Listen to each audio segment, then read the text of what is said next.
Oh hey, this is my brother Nick.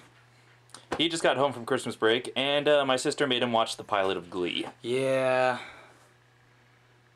We're actually about to watch it again in 15 minutes because I was talking the whole time, so that didn't count as me watching it. See, there's a bunch of movies that I want her to watch, and the deal was if I make her watch all those movies, she's gonna make me watch the first 2 episodes of Glee, and then probably the 3rd one. Fun. So, he's about to sit through it again.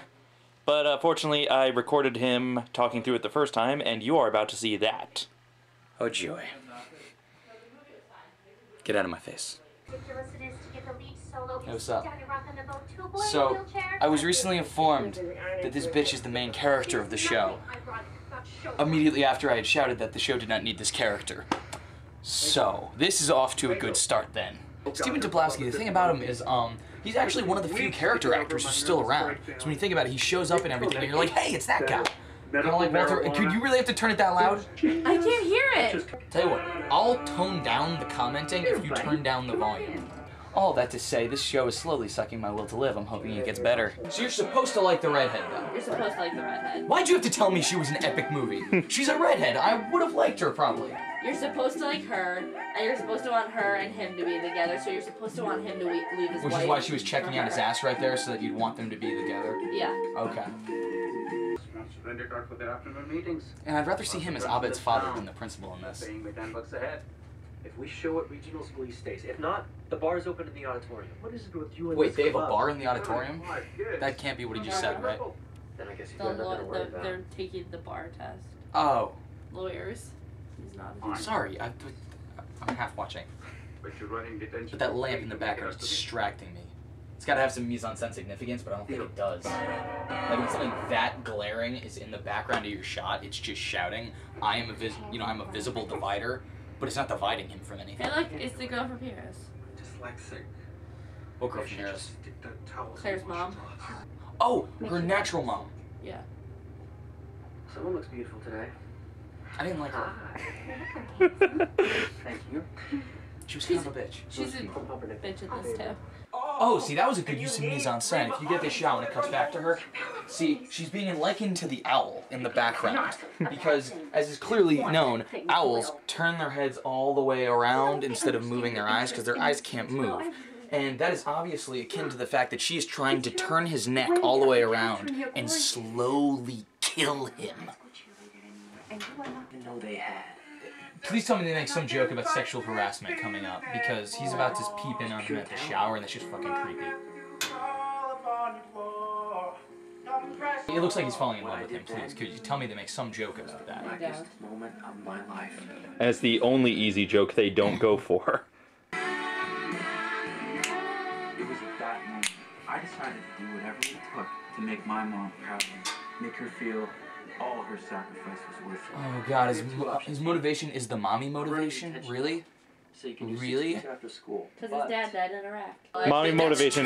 It's dad died in Iraq motivation and mommy motivation. That's just cheap. See, it's bad when the blonde cheerleader is not the bitchiest character in your show. I can't do. Like, I mean, it'd be good if that meant you weren't using cliches, but like... She's still bitchy, but there are others who are bitchier is the problem. Yes.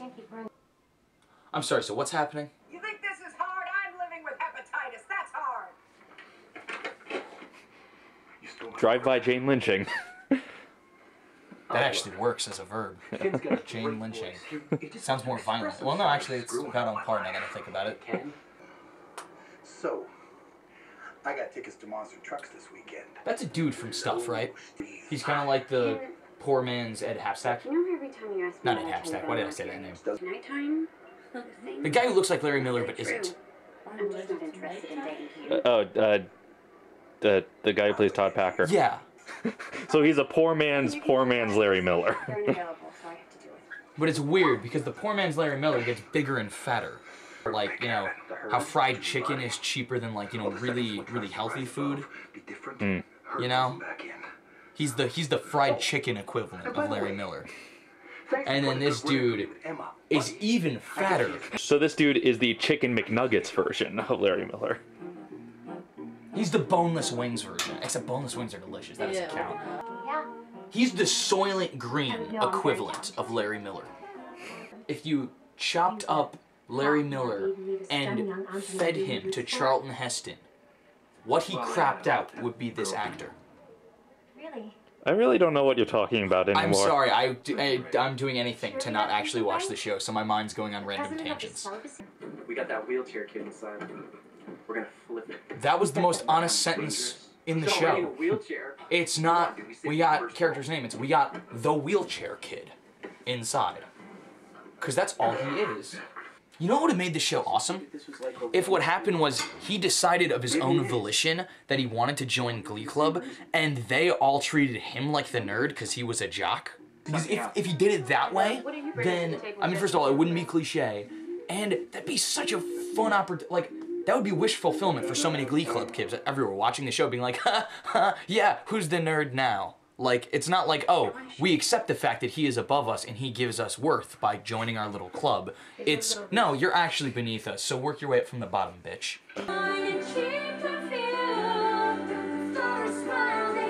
High schoolers singing about prostitutes. This is the stuff television is made of, ladies and gentlemen. My favorite thing about this... Shake your boobs a little more. I don't think you're doing it enough. Now, my favorite thing about this is how the very legitimate concern raised by the other kids earlier that they don't have as big a role as these two lead characters in the song has not been addressed. They're still just singing background for the big song at the end. There's no resolution to that entire emotional subplot. There really isn't for the rest of the show. Which is actually probably the most significant subplot. Now, that's fine if it's intentional. That's perfectly fine. But the background kids should not be this happy about it if they were really so concerned. May I just point out that they were like, oh, we can't do this without you, and he comes back after they realize that they can do it without him, only to prove that he himself is a useless character. So we have now established that the two main characters are a bitch who we want to see die, and the useless dude. In the wise words of Samuel L. Jackson, some shows become TV shows, other shows become nothing. This should have been a show that became nothing.